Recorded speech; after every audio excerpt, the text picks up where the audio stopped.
आप अभी झारखंड का सबसे उभरता चेहरा है। अभी वर्तमान समय में दिल्ली में चुनाव है। जगन्नाथ महतो जो शिक्षा मंत्री थे, उसके पहले से हमेशा यहाँ के लोगों के लिए हमेशा उन्होंने आवाज़ उठाई।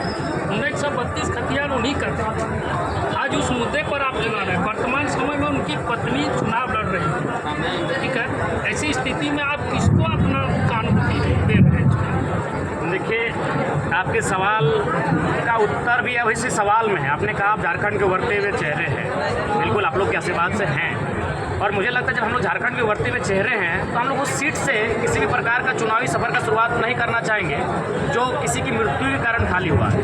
आप सहानुभूति की सहानुभूति रख रहे हैं कि हम लोग माननीय दोनों जो है उनके प्रति सहानुभूति रखते हैं, और जनता से हम लोग खुला आमंत्रण करेंगे कि आपको ये उपचुनाव है। मुझे लगता है 7-8 महीने का कार्यकाल बचा है। इनमें आपको जिनको स्वतंत्र होकर चुनना है चुने, क्योंकि ये सीट मंत्री जी के निधन के बाद खाली हुआ है। हाँ, उनके सम्मान में हम लोग कैंडिडेट नहीं दिए, उनका हम लोग सम्मान दिए। लेकिन आपका क्या बनता है? देखिए, सबसे पहला बात अभी सब बतिया उनका हर गाड़ी में, हर वाहन में उनका 1932 से वर्तमान समय में बहुत जोर से देखिए उसी क्या सहानुभूति बनता है? सम्मान वर्तमान चेहरा है, इसीलिए हम लोग कैंडिडेट नहीं दिए। जयराम जी, कैंडिडेट नहीं देना अलग बात है। सहानुभूति क्या बनता है? नहीं, हमारा सहानुभूति नहीं, हम लोग कैंडिडेट नहीं दिए, वही सहानुभूति। जयराम जी, ऐसा चर्चा हो रहा है कैंडिडेट नहीं दिया। आपके आने से टुंडी में पहले सोशल मीडिया में चल रहा है कि जहां महतो लड़ेगा वहां जयराम कंप्रोमाइज कर लेंगे, और जहां अन्य जाति रहेगा, चाहे वो तेली हो, चाहे शाह हो, चाहे अन्य कोई जाति हो, ये मनगढ़ंत बातें हैं जो लोग अपने में विद्वेष के तौर पे फैलाते हैं। जयराम महतो का कोई तोड़ नहीं है। ये आजसू का लोग चला रहे हैं, सोशल मीडिया में चल रहा है। उनको बोलने दीजिए। सोशल मीडिया से जयराम महतो ने अपनी पहचान बनाई है बेशक, हाँ। लेकिन आज उसका मेहनत, संघर्ष और समर्पण गांव-गांव तक जा चुका है।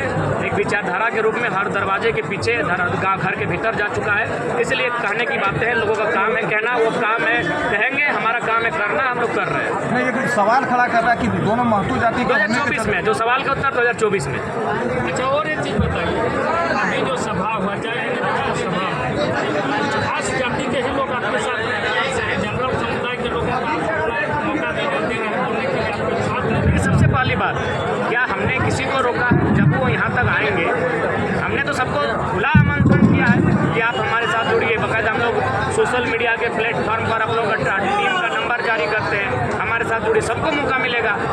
लगभग सभी समुदाय के लोग आ ही रहे हैं। जनरल समुदाय के लोग भारी संख्या में राजधनवार में थे। तो ये केवल लोगों को ऐसा लगता है, इसलिए लगता है क्योंकि हमारा कोई तोड़ नहीं है।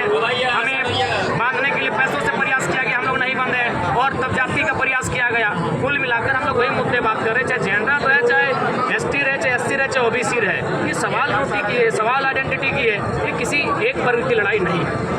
अच्छा, एक चीज़ बताइए, 2 सांसद और 10 विधायक बोले तो सीट का मतलब कहाँ से तैयारी करें? नहीं, हमने ये कहा कि अगर आपको 2 भी सांसद देंगे तो हम दिल्ली तक अपनी बहस को ले जाने का और झारखंड के हितार्थ में बात रखने का कुपथ रखते हैं। हमने ये उदाहरण दिया कि अगर 2 भी देंगे तो हम लोग दिल्ली किसी तक खास जगह पर संकेत आपका नहीं है? नहीं, किसी खास जगह तक संकेत नहीं है। हम लोग अभी संगठन का विस्तार कर रहे हैं। जहाँ तक हम लोग अपने आप को पॉजिटिव पाएंगे, एनर्जेटिक पाएंगे, हम लोग वहाँ से प्रत्याशी देंगे। जयराम जी, आप डुमरी चुनाव के बारे में भी तत्काल कुछ बोलना चाहेंगे? किनको समर्थन कर रहे हैं? किसी भी प्रत्यक्ष है, किसी भी प्रकार से नहीं। उपचुनाव को लेकर हमारी कोई रणनीति आप नहीं। हीरो बन रहे हैं, उस मुद्दा के जो लड़ने वाला व्यक्ति है उसके प्रति आपका क्या नहीं है?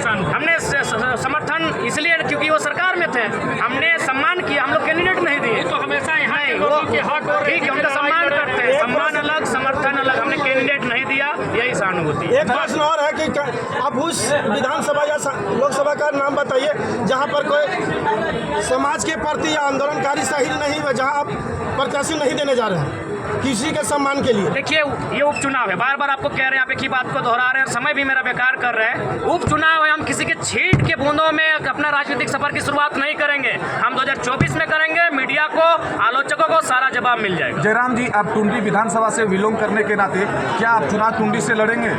देखिए, ये हमारी कैसे देख रहे हैं लोग आपको? कोर कमेटी तय करेगी। ये हमारी एक कोर कमेटी है, वो तय करेगी। उसके बाद हम चाहेंगे पत्रकार बंधु तय करेंगे। आप हमें रिपोर्ट दीजिए कहाँ हम लोग आप जैसे बोल रहे हैं बेरमो से आके लोग लड़ रहे हैं, यहाँ रामगढ़ से आके लड़ रहे हैं, तो आप यहाँ के विलोम करने के नाते? बिल्कुल, हम लोग का प्रयास रहेगा कि कोर कमेटी का जहाँ निर्देश होगा हम लोग वहाँ लड़ेंगे। मतलब विधानसभा के अंतर्गत ही लोग प्रत्याशी बनेगा, यानी यानी जो जिसका सब परिवार यहाँ का मतदान करता हो उसी बीच में से किसी को प्रत्याशी। हाँ, ये पहला पैमाना यही होगा, क्योंकि एक दो लीडर जो स्टेट लेवल के होंगे उनको छोड़कर बाकी जो भी हमारा क्राइटेरिया होगा, जिनका पूरा परिवार, उनको जब परिवार ही वोट नहीं देगा तो फिर बाकी लोग कैसे देंगे, इसलिए परिवार के लोग वोट देंगे, पहली प्राथमिकता होगी।